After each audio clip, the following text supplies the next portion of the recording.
Olá, pessoal, sejam muito bem-vindos ao canal Pedra-Chave da Engenharia.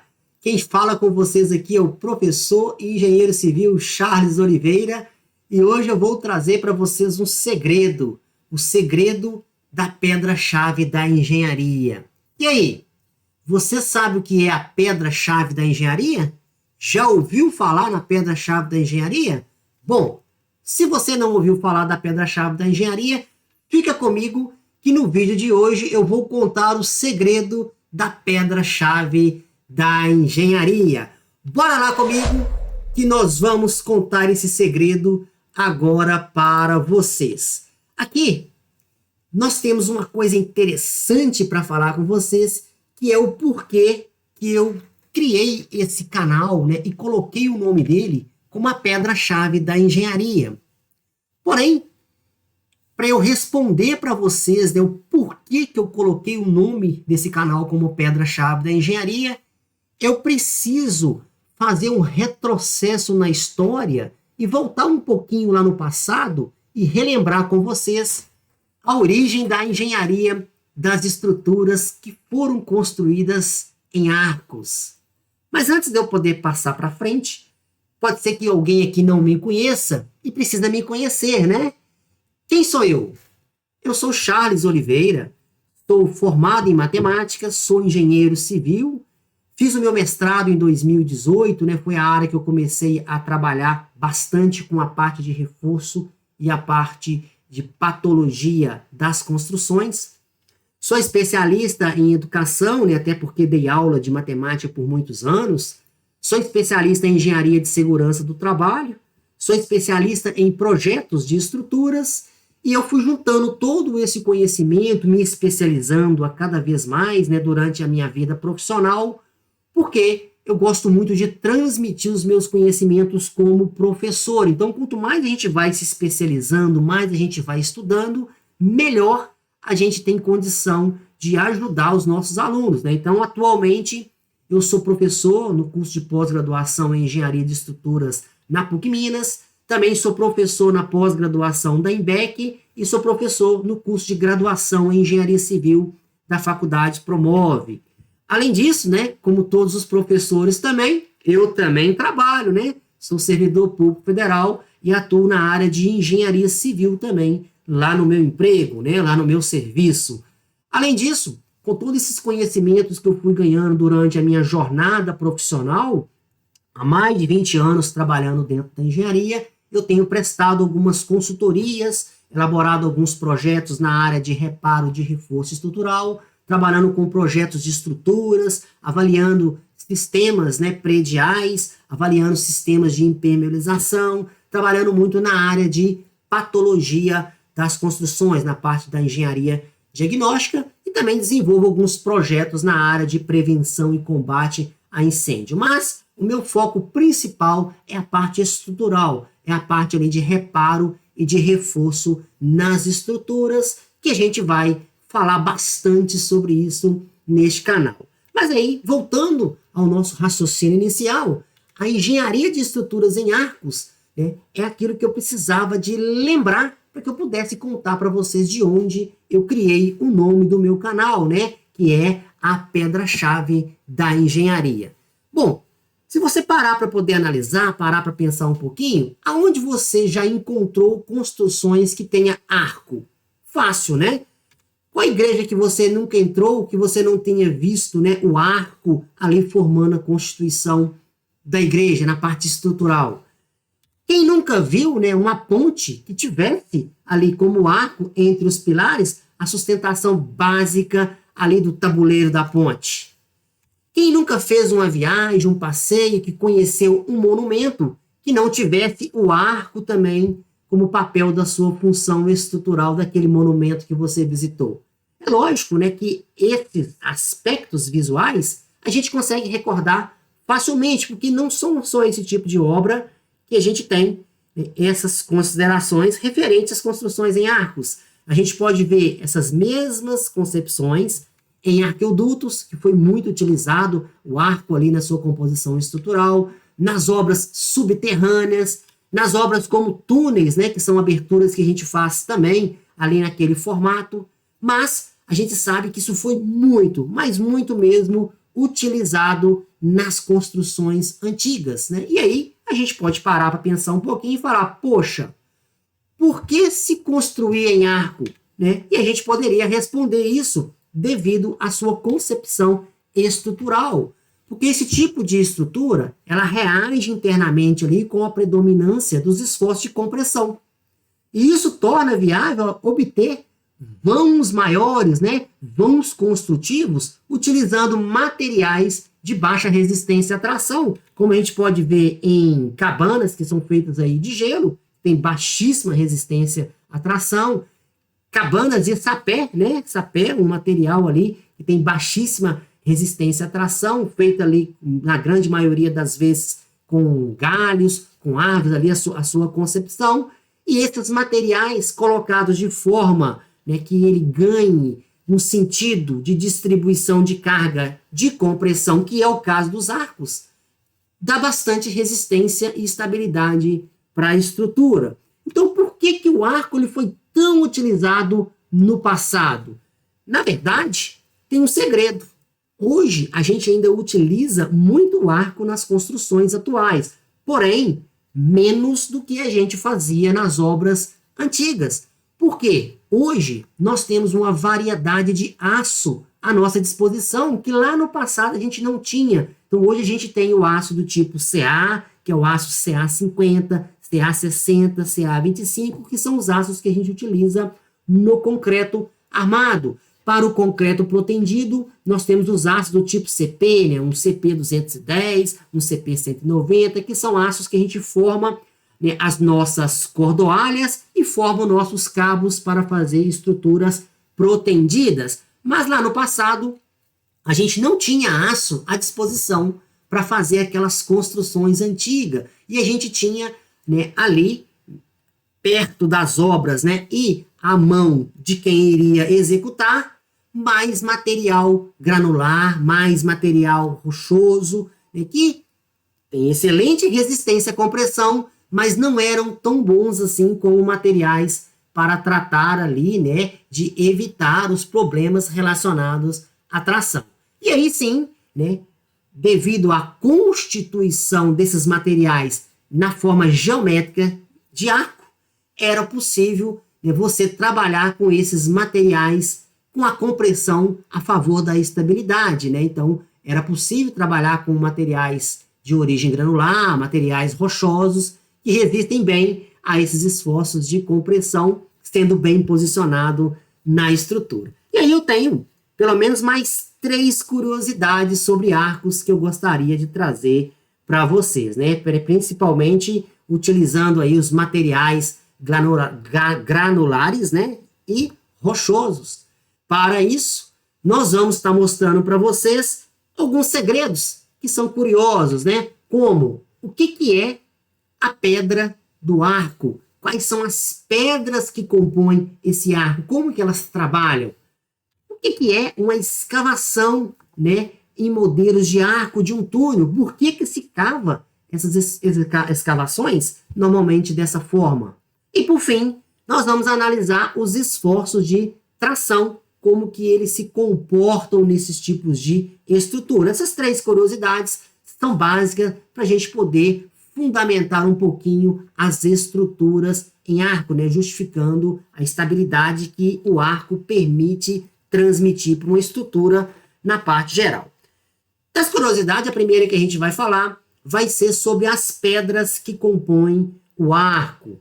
As pedras, elas podem ser de qualquer material, contudo, elas devem ser expostas ali durante a concepção do arco de maneira a seguir uma regra, né? Onde a gente começa a separar as pedras. Essas pedras recebem o nome de aduela e as aduelas, que são as pedras que compõem o arco, se divide, né, em alguns nomes porque ela tem alguma posição especificada para cada uma dessas pedras que vão ser colocadas. Principalmente a pedra-chave, que é a última pedra que é colocada sobre o arco, que é a pedra que trava toda a estrutura e que dá estabilidade para o arco. E é essa pedra-chave que nos motiva a falar bastante da criação do nosso canal, né? Que é a pedra-chave da engenharia. As pedras em si, durante a sua formação do arco, receberam nomes lá no passado, né? De arranque, quando a gente coloca a primeira pedra sobre o pilar, ou sobre a fundação, ou sobre a estrutura, então se arranca a primeira pedra para a formação do arco. E as outras pedras consequentes, né, serão chamadas ali de aduelas, né? Até que chegue na última pedra, que é chamada pedra mestra ou pedra angular, também conhecido como pedra-chave. Essa pedra-chave, assim como as outras aduelas, é ela que corresponde, né, a todo o aspecto estrutural, a garantia de estabilidade desse sistema, né? Então, essa pedra, ela é uma pedra especial, vamos dizer assim, porque ela é a pedra-chave que compõe, tanto ali na parte superior dos arcos, das abóbadas, ou mesmo das cúpulas, né? Essa pedra que vai estabilizar o sistema. Antes de você colocar essa pedra, sua estrutura em arco tem que estar toda escorada. Mas a partir do momento que você encaixa essa pedra-chave, você pode tirar os escoramentos, porque a estrutura, né, ela vai transmitir o peso dessa pedra-chave para as pedras laterais, né? E as pedras laterais, que estão aduelas laterais ali, ó, elas vão ser dissipadas devido ali essas tensões que elas receberam, dando estabilidade para a estrutura, do qual a gente sabe que essas pedras trabalham ali em conjuntos, né? Se falhar uma, vão falhar as demais, mas a pedra principal é a última que é colocada, que é essa pedra-chave. E a maior pedra, normalmente colocada no sistema, ou também pode ser esporadicamente uma pedra menor, porque ela é a última pedra que vai ser encaixada para compor o sistema. Muitas das vezes essas pedras é até mesmo decoradas, é até uma pedra diferenciada. Por isso que ela chama a pedra-chave do arco. Ainda assim, na segunda curiosidade, eu queria falar um pouquinho sobre as construções de túneis, né? Nós sabemos que os cortes de solo, de rocha, realizado quando se deseja adentrar na região para a construção de túneis e passagens, normalmente é executado em forma de arco. A gente já percebe isso logo de início, quando você está ali transitando de veículo, você já vai entrar em um túnel, em uma abertura, você já consegue perceber que normalmente você tem esse formato na entrada. Mas por que isso é feito dessa maneira, né? Isso se deve ao fato de já, né, citamos lá atrás, dos materiais granulares e rochosos resistirem bem à compressão, né? E, consequentemente, como eles resistem mal à tração, colocando estrategicamente a abertura em formato de arco, a gente consegue evitar, né, que tenha maior considerações para acontecer ali algum tipo de acidente em função de desmoronamentos. Por quê? Porque colocando em formato de arco, os esforços axiais, né, compatíveis ali com a natureza do solo e com as rochas que estão ali na formação, eles vão evitar que tenha esse desmoronamento devido ao processo de compressão, né, que a gente tem nesse formato do arco. Outra consideração, né, e terceira, para que a gente possa avaliar um pouquinho as curiosidades do arco, é o surgimento dos esforços de tração, que a gente precisa entender um pouquinho esses esforços. Segundo a teoria da resistência dos materiais, sabe que para uma peça que sofre fricção, os esforços são maiores em pontos mais distantes da linha neutra. Esses esforços também é a função do momento de inércia da peça, né? Lembrando que a tensão máxima que a peça é submetida depende do momento fletor vezes essa distância até a linha neutra, dividido pela inércia, né? Que é o momento relacionado à resistência, à rigidez da peça que a gente está avaliando, né? Nesse caso, como mostrado aí nessa viga biapoiada. Para isso, é importante a gente lembrar que o momento fletor, ele é maior quando você tem maiores cargas, e ele é menor quando você tem menores cargas, ou seja, é diretamente proporcional à carga da peça. A distância, né, da linha neutra até o topo ou a base da seção também é importante, né? Para isso, a gente também tem que recordar que a linha neutra, né, é aonde separa a região tracionada da região comprimida numa viga como essa. Muitas das vezes, a inércia, que é o que está no denominador ali da nossa equação de tensão, é que vai diminuir a tensão. Ou seja, quanto maior for a altura da seção retangular ou da seção transversal, maior vai ser o momento de inércia. E quanto maior for o momento de inércia, independente das cargas, independente ali do momento fletor, menor vai ser a tensão máxima aplicada nessa estrutura. E aí sim, né, a gente vai perceber que para construir com materiais que resistem mal à tração, a gente deve considerar dois parâmetros importantes. O primeiro entre eles é promover um bom arranjo, né? Que arranjo seria este que deveríamos promover?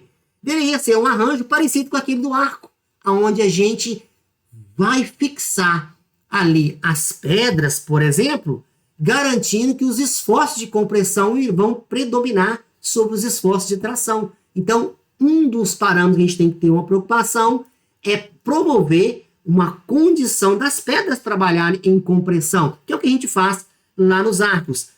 O segundo parâmetro, quanto mais altura a gente tiver para a nossa peça, maior vai ser a sua resistência à tensão, porque a gente vai aumentar, na grande maioria das vezes, vamos aumentar o momento de inércia. Por exemplo, numa seção retangular, você sabe que a base vezes a altura, que é o cubo, dividido por 12, me dá o momento de inércia. Então, quanto maior essa inércia, menor é a tensão que a peça vai sofrer, independente ali da carga, independente do momento solicitante aplicado. Então, na grande maioria das vezes, quanto mais alta tiver, né, a nossa peça, menos será o esforço de tração atuante ali, né, causado pelo momento fletor. Então, por isso que lá no passado se construía com arcos e todas aquelas construções que nós vimos eram muito robustas, eram construções grandes, pesadas, para poder garantir essa estabilidade. Mas isso tudo tem uma explicação física, né? Nós já estamos sabendo, né, que lá no passado as construções em arcos, ela foi um marco da arquitetura antiga, né? E muitas das vezes por falta de aço que se fazia esse tipo de construção.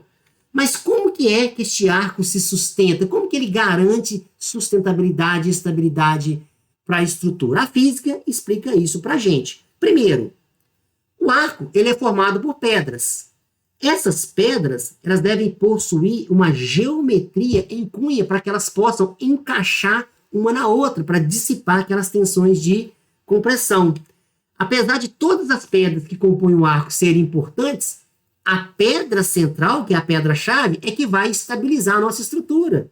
Então, o segredo da estabilidade vai estar na distribuição das tensões dissipada pela pedra-chave, ou seja, a pedra-chave que vai transmitir, né, a carga do seu peso próprio para empurrar as demais pedras para garantir a estabilidade estática ali de uma obra feita com arco. E a gente tem como, né, verificar qual é o papel principal da pedra-chave, né? A pedra-chave, como eu disse, ela tem a função de transmitir para as pedras adjacentes, né, uma carga.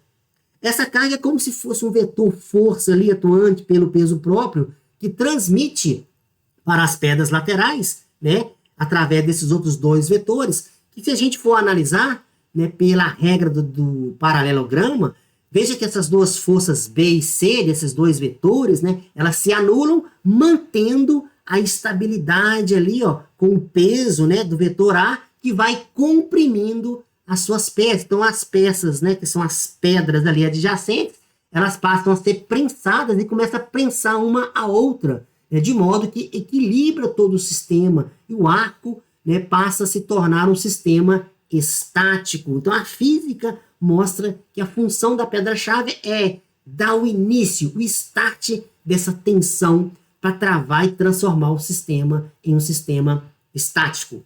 Bom, ainda assim, o que eu queria trazer para vocês é uma novidade que me recordou lá no início de quando eu comecei a criar o nome do meu canal, que foi a primeira vez que eu ouvi falar sobre a palavra pedra-chave. Queiram vocês, né, identificar isso junto comigo, porque é uma coisa muito interessante. A primeira vez que eu ouvi falar na palavra pedra-chave foi quando eu estava lendo o livro de Salmos, né? E ali, eu observando pelo livro de Salmos, lá em Salmos 118, 22, traz lá que a pedra que os edificadores rejeitaram foi posta como pedra angular. Opa! Pedra angular é a pedra-chave do nosso sistema de arco. Então foi a primeira vez. Vários outros versículos da Bíblia também traz, né? Quando você examina mais as escrituras, você vai ver que tem vários outros que traz, né, Jesus Cristo como sendo a pedra angular. Então foi a primeira vez que eu ouvi essa palavra pedra-chave, foi quando eu estava analisando, né, dentro da Bíblia ali, alguns versículos, em especial o 118 ali, 22 de Salmos. Então, por que o meu nome de canal escolhido foi a pedra-chave da engenharia? Tem todo, então, um aspecto especial para isso.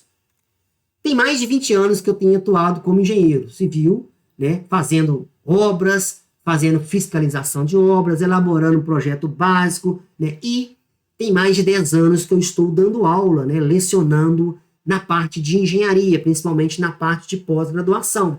E eu conversando com muitos alunos, né, a gente tem muito contato durante esse período profissional e durante, né, as aulas, a gente tem muito contato com as pessoas que realmente precisam ter um conhecimento técnico para poder resolver os problemas de engenharia, que estão nós, os engenheiros. Porém, praticamente é unanimidade das pessoas que eu converso que a graduação, ela nos habilita a resolver os problemas de engenharia, mas ela não nos capacita.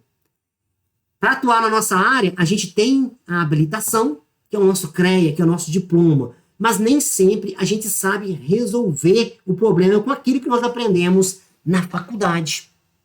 E é por isso que eu quero trazer para este canal bastante conteúdo, principalmente relacionado à grande queixa dos alunos que eu dou aula na parte de estrutura, que é a parte de reforço e de reparo estrutural.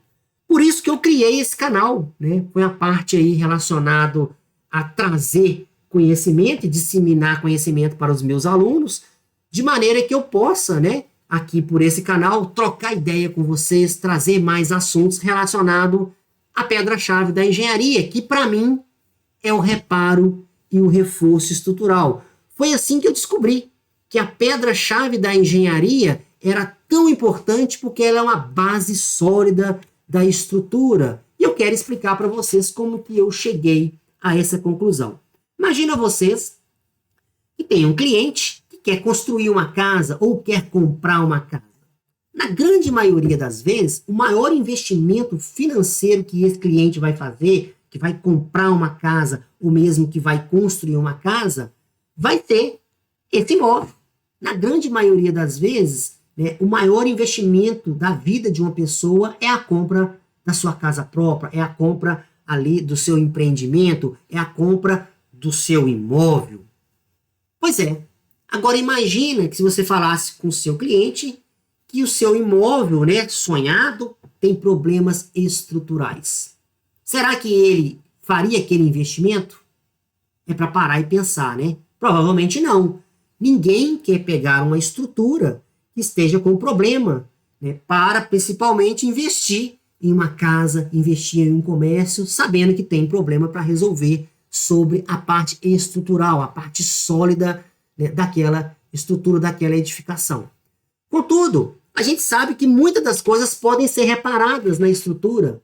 Basta a gente conhecer as técnicas, os materiais e a concepção de trabalho para poder resgatar o desempenho daquela peça que está com problema. Ou mesmo, podemos estar prevendo um reforço estrutural para que possa estabilizar ali, manter a garantia daquela estrutura para que possa receber novas cargas, por exemplo. Fazendo isso, a gente vai garantir com reparo ou com reforço estrutural que aquela edificação, aquele comércio, aquela indústria passa a ter condições de uso, passa a ter segurança, né, para quem for utilizar aquela edificação, passa a ter estabilidade e equilíbrio, né, na própria estrutura em si, reparada ou reforçada, transmitindo bem-estar para os usuários, garantindo ainda assim um bom desempenho e uma boa vida útil daquilo que é esperado no investimento tão alto que é uma obra, né, que é uma edificação. Por isso, eu tracei para mim aqui uma missão, né, e a minha missão é ajudar você, engenheiro, né, a trabalhar nessa área de projetos de reforço estrutural, dobrando aí o seu faturamento, fazendo o que eu chamo de venda Romeu e Julieta, que aqui eu vou explicar para vocês. A parte de reforço estrutural e reparo estrutural, vocês já sabem a diferença. Inclusive, gravei um vídeo, né, anteriormente falando da diferença entre reparo estrutural e reforço estrutural, que aqui a gente vai recordar. Lembra que o reparo estrutural é você resgatar o desempenho da estrutura para aquilo que foi projetado. Então, ela foi projetada uma estrutura para poder receber uma determinada carga, uma determinada solicitação, e ela não está aguentando por algum motivo. Ou teve um acidente, ou teve um erro de execução, ou alguma coisa que não permitiu que ela atendesse aquele desempenho esperado. E aí a gente vem com reparo estrutural para resgatar esse desempenho. Agora, o reforço estrutural já muda um pouquinho, porque normalmente a gente precisa fazer um reforço quando a gente coloca mais carga na estrutura. A gente quer, às vezes, fazer uma mudança de utilização, quer construir um andar superior, quer fazer alguma coisa que a estrutura não esteja preparada inicialmente para receber, principalmente no que se refere às cargas. E isso não é tão simples de ser feito, né? A gente precisa, além de entender como que a estrutura está ali, né, dinamicamente trabalhando, a gente precisa entender quais são as cargas que vão ser colocadas, aonde essas cargas vão ser dissipadas, para prever, né, um projeto de reforço estrutural adequado, né, que tem ali dentro do custo-benefício a condição de atender bem aquela nova solicitação, aquela nova carga, aquele novo uso para a estrutura. E é sobre isso que a gente vai falar bastante aqui no nosso canal, né? Muitos alunos me pediam informações sobre o professor. Tem como entrar alguma coisa nessa parte mais de reparo, de reforço de estrutura, até mesmo de manutenção?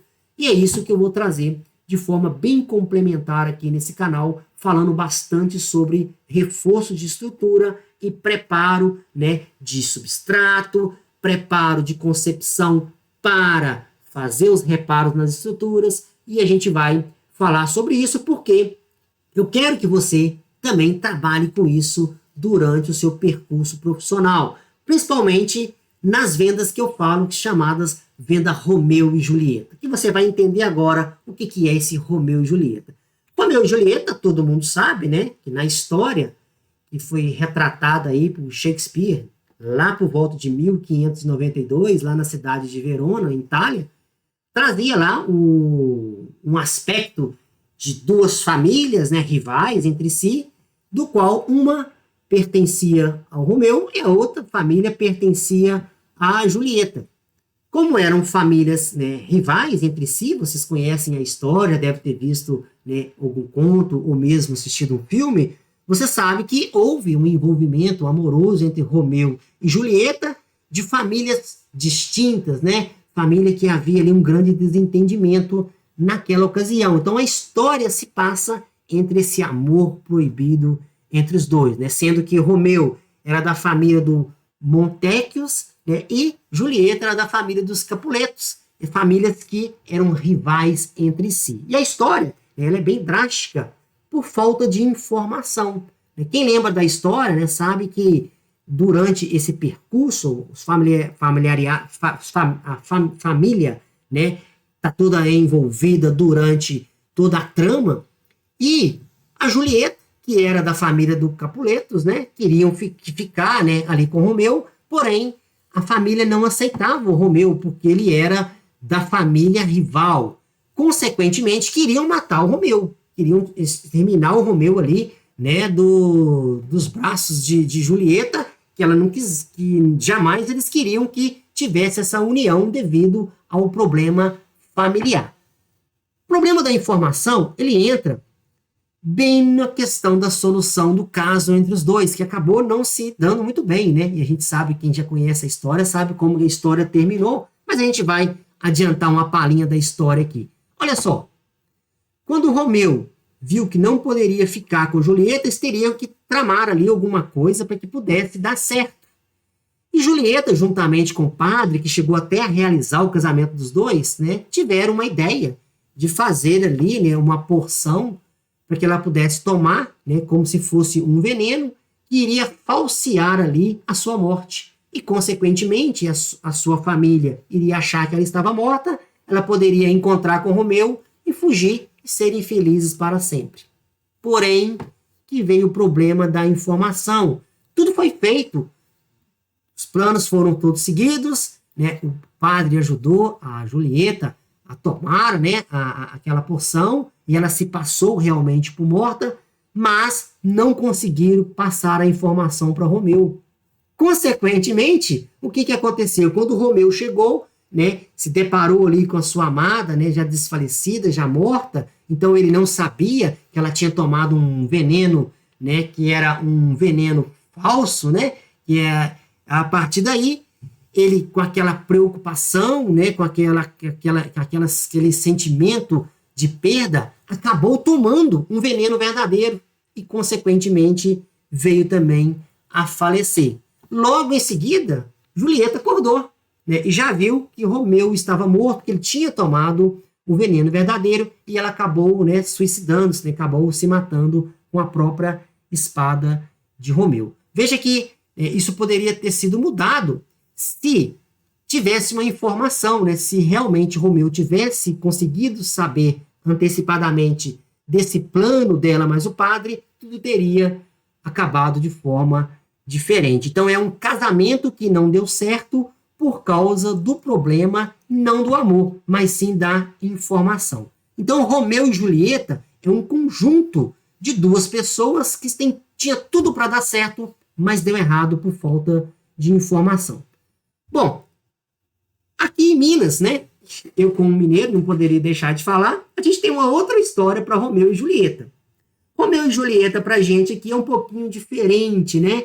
A gente usa o Romeu como se fosse um queijo e a Julieta como se fosse uma goiabada, né, mais doce ali, como são as mulheres. E aqui a gente tem, né, assim como no casal romântico lá, né, da história de Shakespeare, nós temos aqui, né, um combinado, né, de goiabada com queijo, que a gente também chama de Romeu e Julieta, que é um casamento quase perfeito para quem gosta de doce. Tá aí, né, uma indicação perfeita mineira para você experimentar. Mas e aí? O que isso quer dizer com a venda Romeu e Julieta? E eu trouxe para cá a seguinte explicação para isso, baseado no que eu te contei dessas duas histórias, né? Tanto de Romeu e Julieta lá da trama, né, da história, como também Romeu e Julieta para a gente aqui, né, no nosso doce, né? O que eu trouxe para isso, para a minha concepção na minha missão? Olha só, quando você está dentro de uma missão que é ajudar você a fazer mais, né, a dobrar o seu faturamento trabalhando com reforço estrutural, que é o que eu quero que você faça, automaticamente eu chamei o Romeu de laudo técnico, que na grande maioria das vezes você já sabe fazer. Normalmente, a gente consegue sair da faculdade já desenvolvendo laudos técnicos, né? Através de vistorias, a gente chega numa concepção e através do que a gente estudou na faculdade, a gente vai pesquisando, principalmente as normas, o modo de escrever, e identifica, inclusive, as causas dos problemas e relata em laudo técnico, que é o que a gente vende para o nosso cliente, um laudo relatando os problemas ali observados e propondo soluções definitivas para aqueles problemas. Porém, na grande maioria das vezes, quando se fala de estruturas, a gente precisa da Julieta, que é um projeto específico de reparo ou de reforço estrutural, né? Eu ouço muitos dos meus alunos falando, professor, achar o problema, né, já não é tão fácil, mas a gente consegue identificar que precisa ser feito um projeto de reparo ou de reforço, a gente consegue identificar. Mas e aí? Como que se faz esse projeto? Como que se elabora esse projeto? O que eu tenho que saber para entregar esse projeto? E é isso que eu quero ajudar vocês por esse canal. eu quero trazer informações, quero disseminar conhecimento referente a projetos de reforço ou reparo, para que você possa fazer as suas vendas Romeu e Julieta, entregar o laudo mais o seu projeto de reforço ou de reparo, de maneira que você possa atender aquilo que o seu cliente realmente precisa. A gente sabe, né? A gente sai da engenharia e já consegue fazer laudos, basta a gente poder, né, fazer uma inspeção, trocar umas ideias, fazer algumas pesquisas, dar uma olhada na norma, a gente consegue entregar um laudo achando a causa, né, achando o diagnóstico correto para poder preparar ali uma solução. Mas a solução, às vezes, requer, na grande maioria das vezes, o projeto, né? E esse projeto de reforço ou de reparo, nem sempre ele é feito pelo mesmo profissional que elaborou o laudo, né? Muitas vezes, né, chega para mim aqui laudos de colegas engenheiros que fizeram o laudo, detectaram qual foi o problema, diagnosticaram de forma correta e recomendaram a elaboração de um projeto, e o projeto vem para eu fazer, né? Mas vocês concordam que aquele mesmo profissional poderia estar fazendo também o projeto? Então, muitas das vezes, ele não fez o projeto, que seria um segundo serviço, que poderia estar dobrando o faturamento, por falta de conhecimento. E é isso que eu quero trazer nesse canal, distribuir conhecimento para que vocês possam trabalhar com o projeto de reforço e reparo estrutural com segurança, né? Ter ali propriedade para poder calcular um reforço estrutural e não estimar. É muito comum as pessoas, vamos fazer um reforço aqui com uma viga metálica, e aí coloca um perfil tal que fica bom. Não. O que eu quero que vocês aprendam é calcular, a fazer a estimativa das cargas que estão ali, e através daquelas cargas fazer o dimensionamento calculado para que tenha segurança naquele que vai fazer, aplicando o menor custo-benefício naquela contratação do serviço pelo cliente. Então, isso é o que eu chamo de venda Romeu e Julieta, que você, além de vender o seu laudo, você também venda o projeto de reparo ou de reforço, que é a solução do problema, fazendo aí uma casadinha, né? Igual a gente fez lá, né? O queijo com a goiabada, Romeu e Julieta. É isso aí, né? Espero que vocês tenham gostado do vídeo e vamos lá, né? Agora vocês estão sabendo que tem esse canal,